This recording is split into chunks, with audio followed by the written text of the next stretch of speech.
This is the weekly sales meeting for July 23rd, 2023.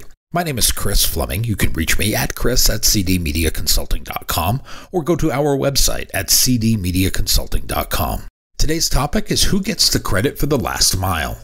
In all my years of selling advertising, the most often debated topic is about which medium is ultimately responsible for the success of a business. In the day and age when there are more choices and tactics than ever, most are desperately trying to justify their tactical expenses by tying the cost centers back to profit centers. But this microscope of decision-making fails to take into account the cumulative impact messaging has on the human brain. It is because of this everything must produce immediate results thought process that credit gets misaligned and misassigned. It has been happening since the caveman advertised the first wheel, and the second advertisement was sold. The first advertisement was singular in nature, so there was no confusion about the point of origin. Its goal was for more cave dwellers to understand where they heard or saw about the wheel. It was from the hieroglyphics on cave number 7, and Cyrus, the Cro-Magnon, paid 2 pterodactyl wings to have it drawn. People wandering the Stone Age saw this new invention, the wheel, via advertisement, and made a beeline for Cyrus's wheel outlet in cave number 5. Given the success of the first billboard, other cave-dwelling hieroglyphic sellers called on Cy. They offered him similar deals, until one day he had so many cave art signs up, he couldn't tell which ones were working and which ones were not. But the net impact on his wheel business was tremendous. He was selling more wheels than ever. He could manufacture more wheels and buy more cave signs. While nonsensical and hypothetical in nature, this story illustrates the customer journey, and it illustrates the customer journey in advertising. In the beginning, it is easy. Single-source outlets produce measurable and often predictable results. When many outlets are used, it becomes harder to pinpoint the direct, impactful point of origin for the sale. It is often because there is not a single source. It is the cumulative impact of all impressions. That, combined with a decision catalyst or impact event, is the main cause for success. It wasn't one single source that made this happen. It was all of them. It was a strategy to make the business name open and available to those in need. This is an investment in the mind shelf space that must be part of the overall plan for long-term success. It can't be a 2-week blitz strategy and hope for the best, and unfortunately, this is what most do. This leads us to smack dab in the middle of the digital age. With so many more digital offerings available, which one is the right one for business professionals? As businesses analyze those decisions, they often misassign success and failure based on the last point of impact. When truth be told, the decision-making for most purchases starts months or even years before the actual point of impact. Unless it is an impulse buy. Most are not. Most need some kind of decision timeline. The impact of time and frequency moves companies to the forefront of the consumer's mind. Without those two elements, the business community would be left with chance and price as the determining factors. Can you imagine chance and price being the sole arbiters of success? I don't know about you, but if those are my 2 choices, I'm going to find another line of work. The beauty of mass media advertising is the first word, mass. Mass is defined as a large group of people. It helps businesses scale their communication strategy. Unfortunately, the world of the internet has been assigned the role of mass media, but it is not. The tactics employed online are resigned to bottom-of-the-funnel messaging tactics. Everything with a price and an offer, trying to out-tactic the other guy. Forget the top of the funnel. While this is where many purchasing decisions are forged, that area is most often ignored by the online world. It is almost impossible to create an emotional bond with the price and item tactics employed at the bottom of the funnel. I don't know too many people who bond with 10% off. When we get to commodity items, this tactic gets even harder. In the commodity world, the margins are razor thin. Every promotion, every discount, and every offer cuts into the business profit margin. It is hard to have a sustainable business when you rely on promotional efforts. These promotion efforts are checked on every side and boxed in by competitors. Often, these are weekly or monthly repeat purchases. They are not necessities, but they're very, very close.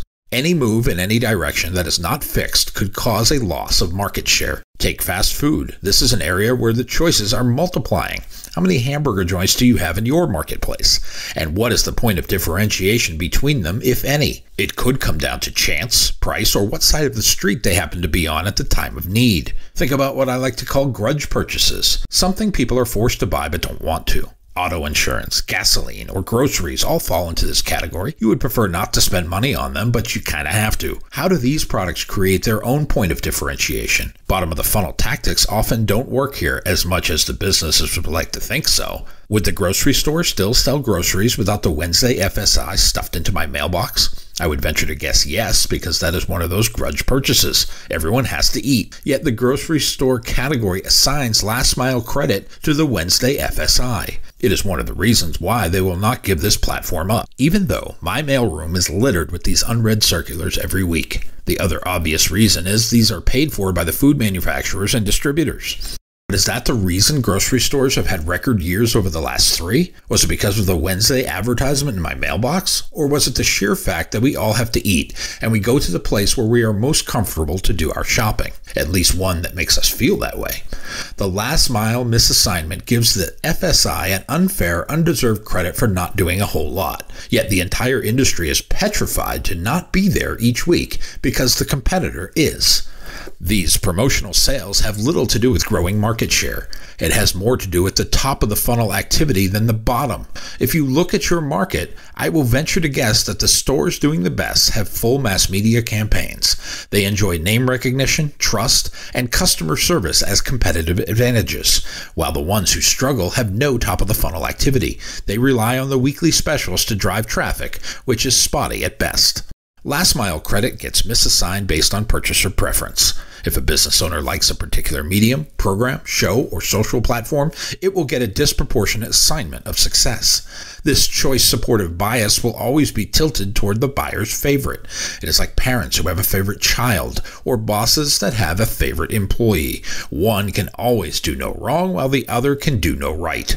I have long maintained that a disproportionate amount of advertising dollars gets appropriated to certain channels based on the age and preference of the buyer. Now, I don't have any empirical data to back up this theory. I only have my personal experience with buyers of all ages, their preferences, because I ask, and what they end up buying as my data sets. While traditional forms of mass media advertising may be the best thing for their clients or their business, most end up doing something else because that is what they do. We have gone so far as to ask the customer to tell us how they got to us. This is the most unscientific method. We are asking for unaided recall in an uncontrolled environment. People have trouble remembering what they had for lunch, let alone which messaging method caused them to arrive at a business that day. We should realize full well that it could be any number of message methods, from the first contact to the purchase catalyst, or it could be completely unrelated. But shouldn't the best measure of success be sales, and not sales tied to a specific message or event? If we are slicing the hair so thin, we may be forgetting the mission in the first place, which is why we are advertising. This is the strategy conversation. We are trying to measure the impact of a specific strategy at a 10-foot view, instead of looking at the act and process as a whole from a 10,000-foot view of the world. Advertising in itself is about winning the hearts and minds of your best customers, winning them and keeping them, and then converting a percentage of that middle tier of undecideds to the top tier. That can hardly be done with tactical sale items. It requires an investment in top-of-the-funnel, emotion-producing mass media advertising. This is the method impacting the largest group of people possible. The breadth of such movement cannot be assigned by event, but must be measured with a calendar. It is time and repetition that impacts the consumer's mind, and that must line up with a qualifying event.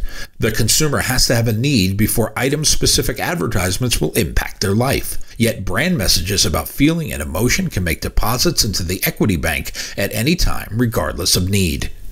Take the automobile industry. Most of the OEMs have recommended brands abandon decade-old mass media strategies. They instead should focus on newer digital tactics to capture the active market. Since the onset of these digital-only mandates, brand loyalty in the automobile sector has decreased. This decrease has played out year over year for the last 10. This could be an odd coincidence, but I'm sure it is not. When brands abandon the top of the funnel, it is akin to salespeople who stop prospecting.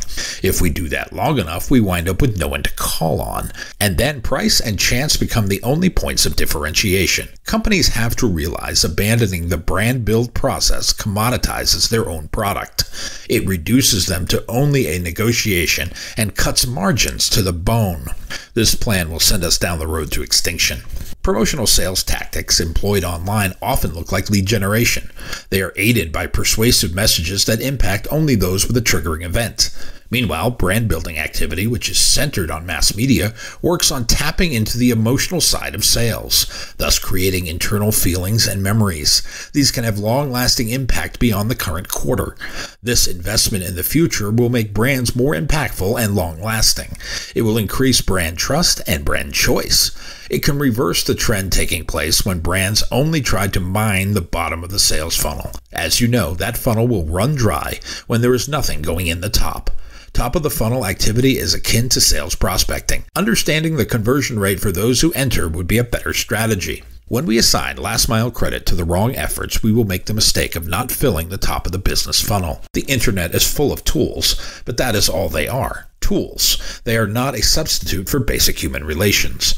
Advertising in itself is the fine art of persuasion, and persuasion works best when it taps into human emotion. Programmatic online tactics are devoid of emotions. Sure, they have proven to have a place in the marketing funnel, but they create no action at the top. They exert no impact on the art of influence. Make sure we are assigning the proper weight to what happens at the top of the funnel. Otherwise, we may find ourselves drinking from the funnel to drown our sorrows after a colossal failure. My new book, 52 Weekly Sales Meetings, is now available on Amazon.com. If you like what you have heard here today, please consider ordering a copy, or two. You can always send one to a friend. Go to cdmediaconsulting.com right now and follow the instructions to order.